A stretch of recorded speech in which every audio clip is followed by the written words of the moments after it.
So let's take a few minutes with each other and discuss one of our collectively favorite subjects, stress.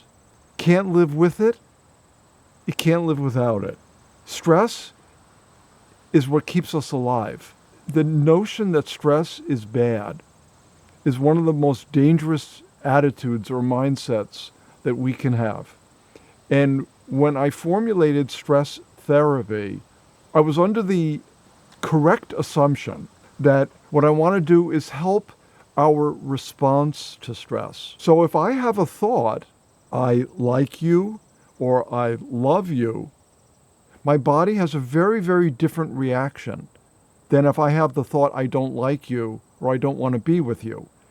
The body has a response and the microbiome has a response.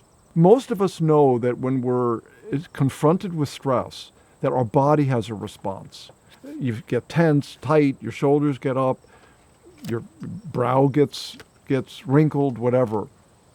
But few of us recognize that our invisible allies and adversaries that exist in our population called the microbiome, they also respond to stress. There's no question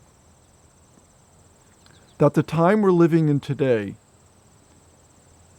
of immense challenges that have not occurred for almost 100 years, our central nervous system, we are often in the state of fight, flight, or freeze.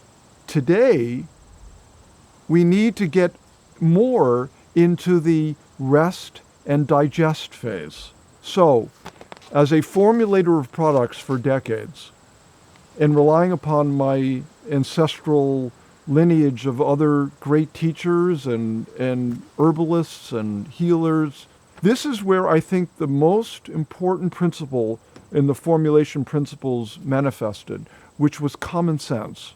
And I asked myself the question, in nature, what is the agent in nature which can uplift you or bring you a lighter sense?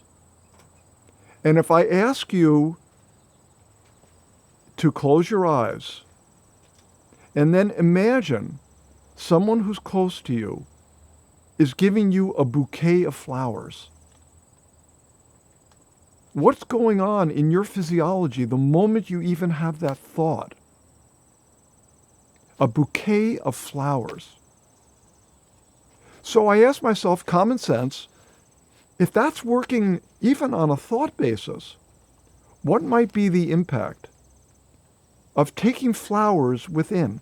And by the way, I should mention, and this is very important, that there's science, not just when you close your eyes and imagine someone is giving you a bouquet of flowers, but they have actually measured what's called a Duchenne smile, which is that if somebody gives you a bouquet of flowers, you have a smile that literally comes to your face and lasts over a period of time, a period of days, that there's an impact of that Duchenne smile.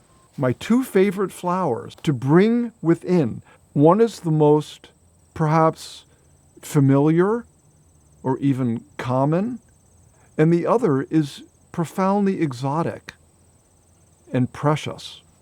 So the most familiar flower is the flower of chamomile, and the exotic is the flower from saffron.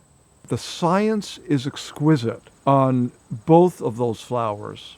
The constituents that are in them, for example, the apigenin or the glucuroxylin that's in chamomile, the bisabolols in chamomile, they will deliver their promise to help uplift the spirit and calm. And then if you look at the science of saffron, there's an explosion, especially because of the recent stress that everyone's under in the Western world, all over the world. You look at the saffronol and the crocins and you see again, within this flower that's been revered for thousands of years, along with chamomile, the most familiar, the most exotic, in both cases, that that marriage, both have been revered for thousands of years for their ability to uplift the spirit.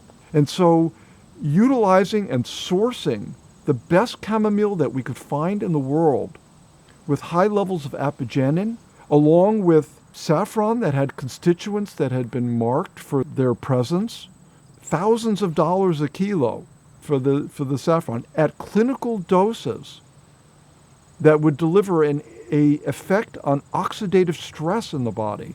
And so herbs or flowers like chamomile and saffron have the ability to reduce, and especially at the right dose of saffron that we deliver in stress therapy, that's going to reduce the oxidative stress and support the immune response. Now, in terms of supporting the immune response with chamomile, one of the most amazing studies I read about a decade ago on chamomile, which is one of the reasons why I drink it every day, is it's been proven that it has an impact on a profound microbiome marker called hipparate. And that marker is a reflection of biodiversity in your gut. If you drink chamomile infusion on a regular basis, it will have a profound impact on this marker called hipparate. It's really important to mention that with respect to flowers like chamomile and saffron, because in the case of saffron, that it is so expensive, there is a real issue with adulteration, with myriad potential issues. With chamomile, because it's so familiar, there can be adulteration. And in fact, in our studies, 3 of the 7 samples that we studied were actually adulterated. So they had starch in them, they weren't even the right flour. And so if we're rejecting it, is somebody else buying it? And that's really, really disconcerting. If you're creating these for people's healing and for promoting a profound impact on the immune system and on the stress response system, like I so often say, the most expensive supplement is the one that doesn't work, and even scarier is the one that may not even be what it claims to be. Let me just talk for a minute about elderflower. Elderflower is this white flower, it's beautiful, and almost everybody is familiar with elderberry. But how many of us know that there's 10 times the amount of protective phenols in the elderflower than there is in the elderberry? And there are constituents like myricetin, and that constituent actually reduces those free radical oxidative stress. It identifies them 28 times faster than vitamin E and reduces their amount by almost twice the amount. Identifies faster and reduces them significantly. That's what's in the elderflower. So those impacts all not only impact your mood, but they also have a profound impact on your physiological immune response. So lastly, we took this combination of 7 flowers and we validated it in a clinical trial, and we proved that it would enhance mental clarity and emotional strength. That is the key to emotional resilience. It's not about sedation. It's about resilience. And that's why the daily consumption of stress therapy is so critical, especially in these times.